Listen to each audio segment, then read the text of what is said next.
Bonjour et bienvenue dans la vidéo de la première partie de mon mémoire. Donc je suis Clémence Cariou, étudiante à l'IDRAC Business School et je suis également en alternance, donc en tant que chargée de communication chez le groupe Lamotte. Donc le groupe Lamotte est un groupe familial breton qui aujourd'hui a acquis une envergure nationale. Il est présent sur tous les segments de l'immobilier, donc c'est ce qui lui permet d'être un expert global. Il se positionne à la 25e place du palmarès des promoteurs privés. Et donc on peut dire que l'entreprise a su se diversifier, notamment grâce aux résidences services seniors, mais elle ne possède pas d'avantages concurrentiels distinctifs. Donc l'objectif de cette courte vidéo va être de vous présenter les éléments les plus pertinents de mon mémoire.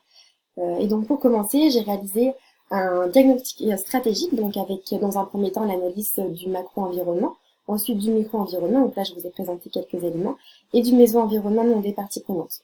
Et donc dans cette analyse, j'ai pu observer que le marché était vraiment très dynamique et que les nouvelles technologies avec le digital étaient un levier de diversification pour les acteurs historiques parce que le marché est vraiment très concurrentiel et donc de nouveaux acteurs font leur apparition assez fréquemment.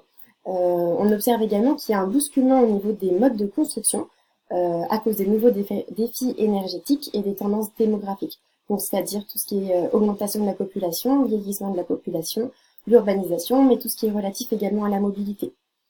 Donc le véritable enjeu en fait de demain va être de construire différemment tout en répondant aux besoins des consommateurs, donc en introduisant de nouvelles technologies dans les constructions, mais également de construire de façon durable pour préserver les ressources.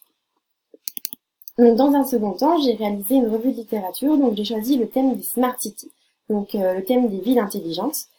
Et donc pour ce faire, j'ai lu le travail de nombreux auteurs afin de comprendre en fait ce qu'était une Smart City et de déterminer les enjeux et les limites de ce type de ville.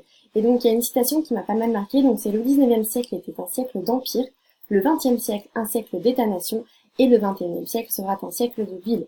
Et donc quand on sait que d'ici 2050, 70% de la population mondiale vivra dans les villes, en fait on comprend l'importance de cette préoccupation, de ce thème. Et donc le concept de Smart City n'a pas cessé d'évoluer depuis que ce terme existe. Il n'y a pas vraiment de définition exacte puisque en fait la ville intelligente ne se définit pas par ses solutions mais par ses objectifs. Donc on peut tout simplement dire qu'une Smart City c'est une ville qui est technologique, humaine et durable. Mais cette ville présente bien évidemment quelques limites et donc il faudra trouver des solutions à ces limites pour que ces villes puissent être vivables et viables tout simplement. Donc j'en ai défini la problématique suivante. Donc comment les promoteurs immobiliers vont-ils concevoir et transformer les villes de demain de façon durable et centrée sur l'habitant et ses besoins?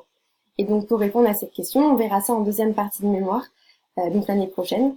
On fera ça donc grâce à une recherche empirique et une étude qualitative auprès de professionnels de l'immobilier ou de l'urbanisme. Donc je vous remercie de m'avoir écouté et je vous souhaite une agréable journée. Au revoir.